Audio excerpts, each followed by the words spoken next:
Señores, gracias por estar con nosotras, seguir con nosotras aquí esta mañana. Puedo decir nosotras ahora que estamos Altagracia y yo. Altagracia y yo. Franklin está allí. Entonces, el sociólogo Clodovaldo Mateo es el presidente de la Academia de Ciencias Políticas de República Dominicana.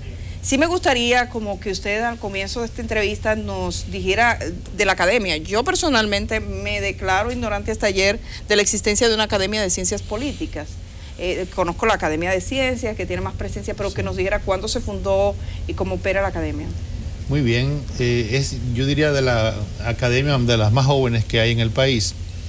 Hace varias décadas existía una asociación de politólogos. Esa asociación de politólogos se nutre de los egresados de las distintas licenciaturas en varias universidades, como la UAS, naturalmente, que es la más importante, UTESA, etcétera. Ahora, la academia tiene otro nivel. Sí. Fue fundada más recientemente, en el 2010, y yo soy su segundo presidente electo por los miembros de número. Ya la academia implica una profundización, digamos, de las ciencias políticas. Para llegar a una academia tú tienes que tener méritos, tienes que tener realizaciones, no que te graduaste de un tercer grado, una licenciatura, sino que tiene que tener o publicaciones, pero no podemos ser tan pretenciosos de publicaciones de libros, sino por lo menos artículos científicos en una revista científica o artículos de prensa, o también, digamos, contribuir al desarrollo de la ciencia política en el país, ya sea a nivel de la dirección de una escuela, es una de nuestras instituciones educativas. Es decir, es tus méritos, tus aportes al desarrollo de la ciencia política, no de la política, sino de la ciencia política en Dominicana. Usted sabe que buena parte del programa del día de hoy ha estado matizada y usted llegó muy temprano, el doctor Mateo llegó muy temprano y ha estado presente en todo por las declaraciones que dio la ministra de Educación Superior. Sí. La ministra es una mujer, es política, en cierto modo la manera en que se dirige un país la adoptan los políticos. Y digamos que tienen estrategia y visión de cómo debe ir el mundo y quién debe ser. Y las políticas públicas la lideran los políticos. La lideran los políticos. Cierto. Entonces se supone que las políticas públicas impulsan la igualdad, impulsan la justicia, impulsan una serie de conceptos que parecerían vulnerados en este caso. Me gustaría conocer su opinión sobre lo que ha ocurrido, porque además usted es un estudioso de toda la vida. Sí, ¿Cómo se evalúa un estudiante?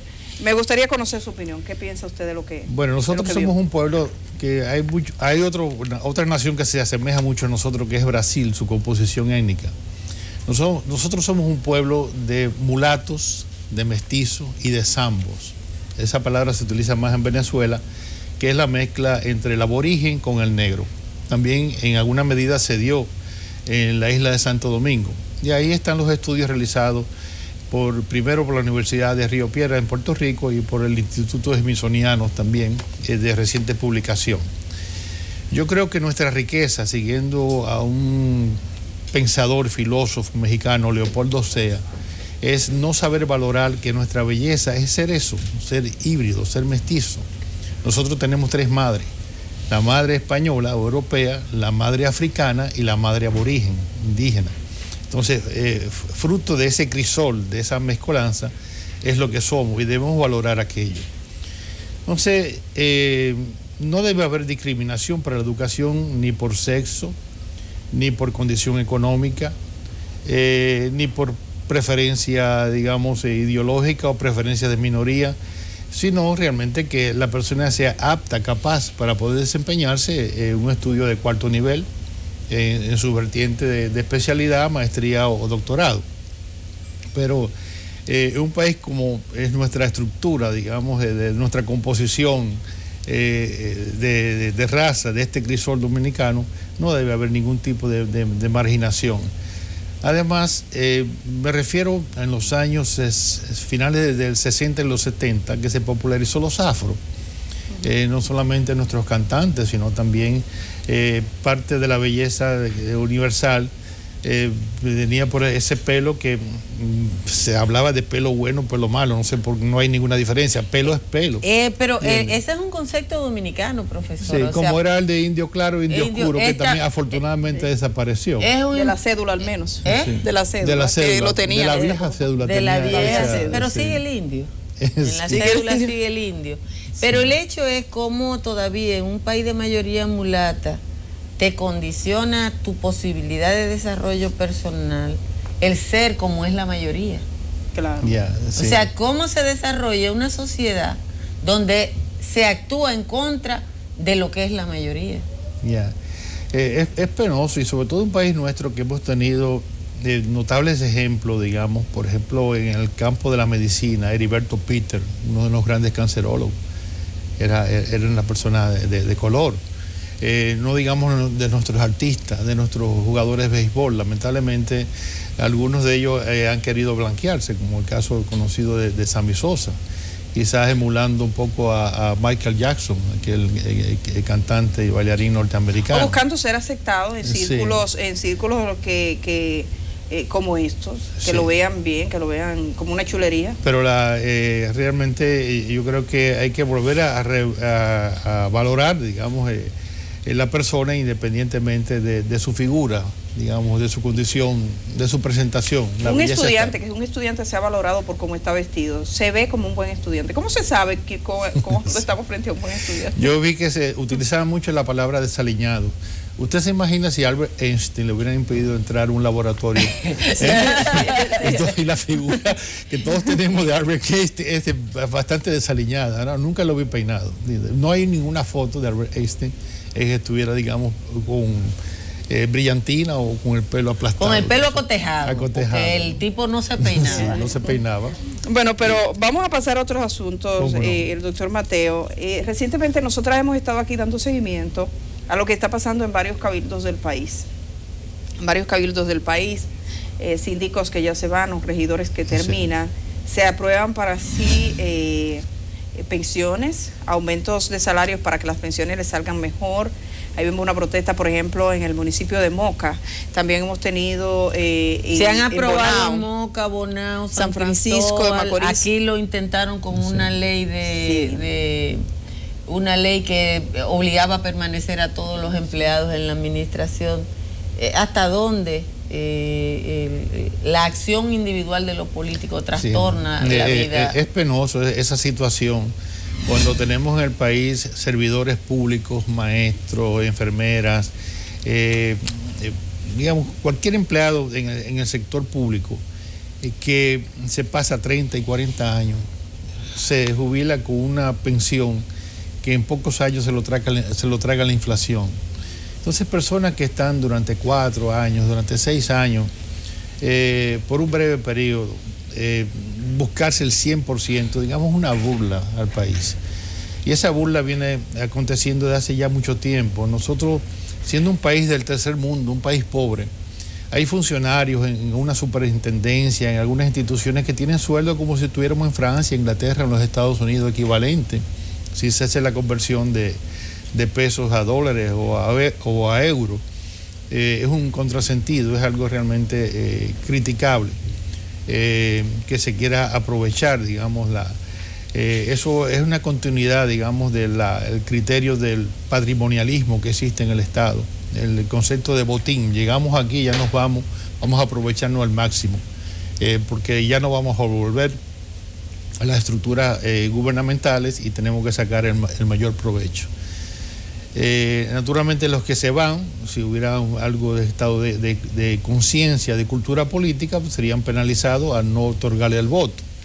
Pero hemos visto casos también que realmente es un pueblo algo desmemoriado y el clientelismo unidos al populismo gravita dentro de nuestra tradición política nuestra, que se remonta hace mucho tiempo. Eso viene desde el caciquismo prácticamente. Tenemos un esquema político clientelar que el Partido de la Liberación Dominicana probablemente ha llevado hasta su máxima expresión, y un sistema de cooptación política bastante establecido.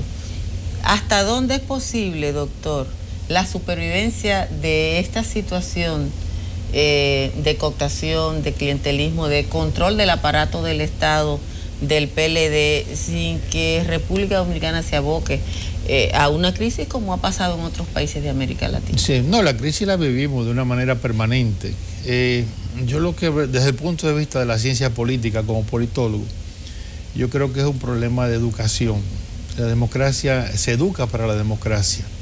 Es algo, digamos, que no tiene una finalidad, sino es un proceso de mejora continua.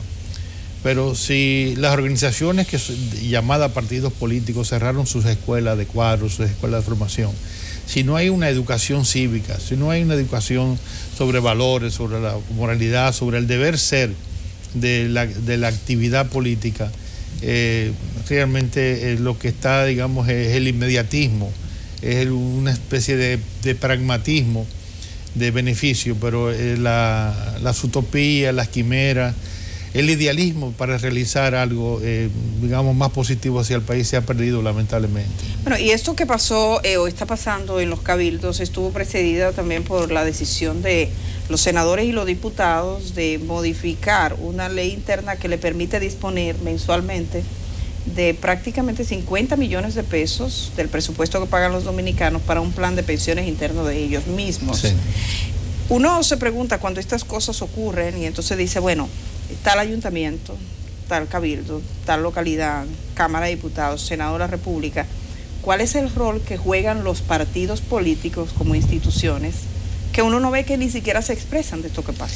No, los partidos políticos en Dominicana no han hecho una crisis para su extinción como aconteció, digamos, en Venezuela, aconteció en su momento en Ecuador, pero realmente han dejado de ser canalizadores de las demandas populares. Lo han sustituido las asociaciones de la sociedad civil, o sea, las ONG, son las canalizadoras de esas demandas populares que les corresponderían a los partidos.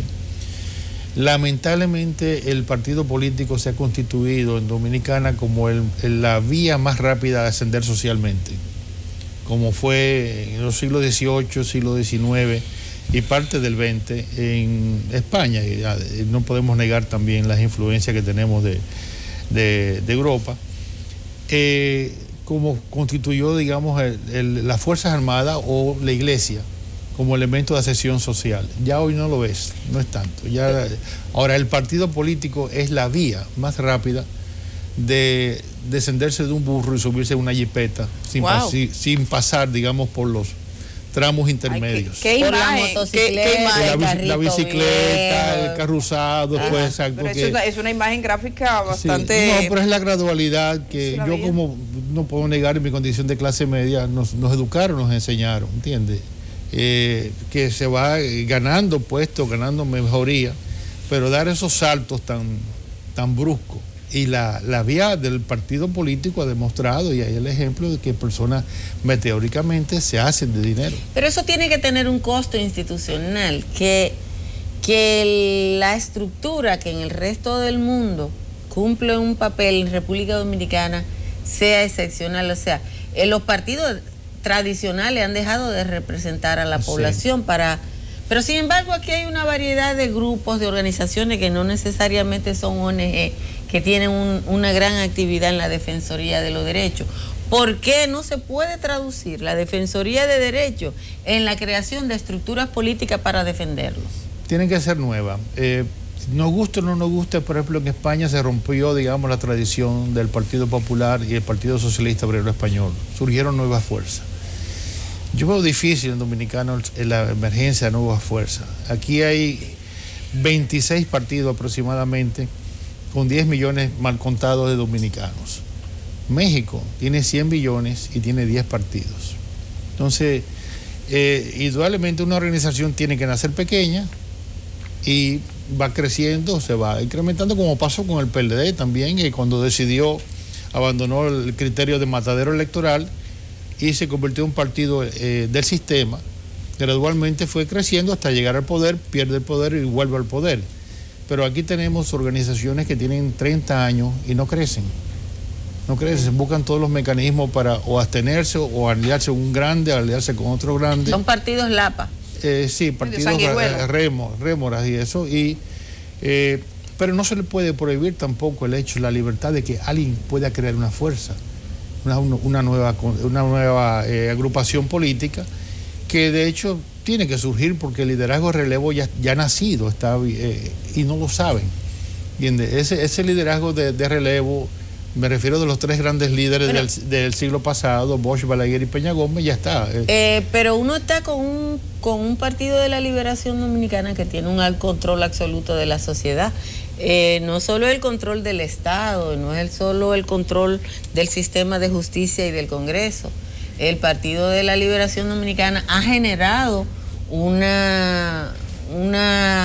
ya casi una tercera generación de administradores del Estado que se prepara para mantener el control del Estado.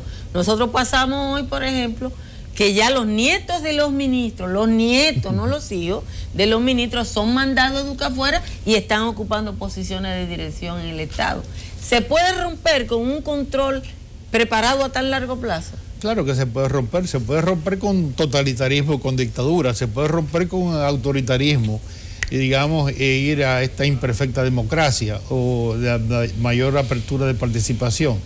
Tenemos 4 años por delante, en 4 años es tiempo más que suficiente, si se desea, si hay la voluntad de organizar una verdadera oposición. Pero con lo que se ha llamado oposición dominicana no ha sido oposición, ha sido, digamos, contubernio, ha sido maridaje, con sus horrorosas excepciones que la hay.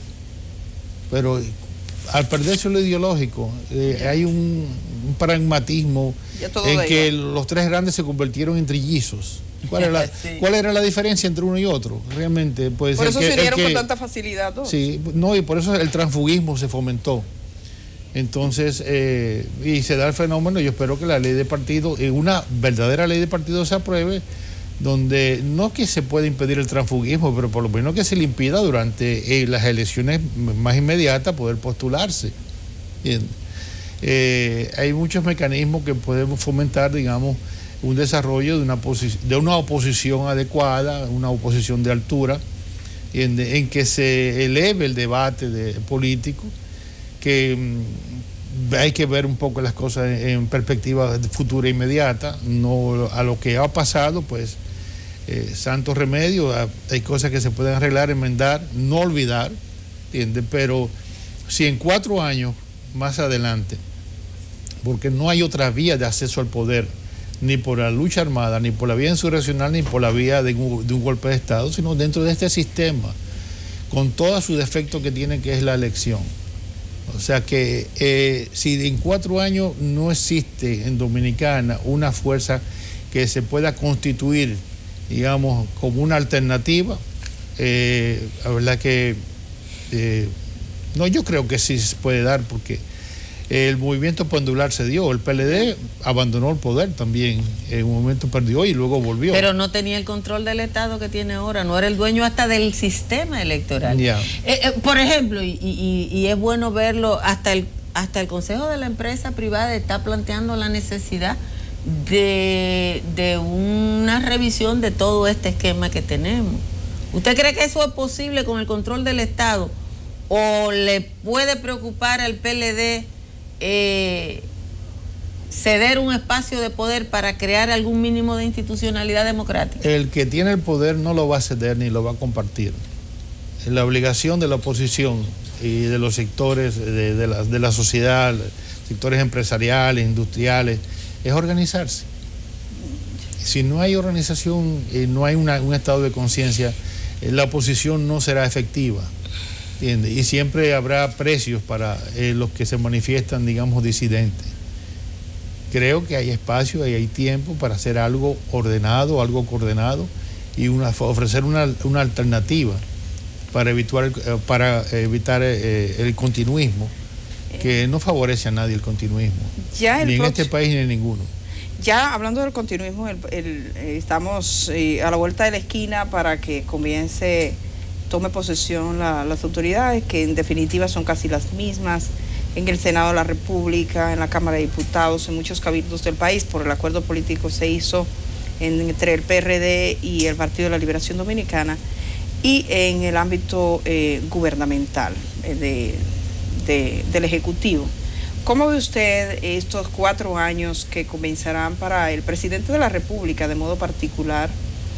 La forma en que se agenció la reelección presidencial y digamos que el sabor que ha quedado tras el proceso, ¿cuáles serían los elementos que a usted le parecen claves y diferenciadores de los años pasados? Yo particularmente veo las reelecciones nocivas.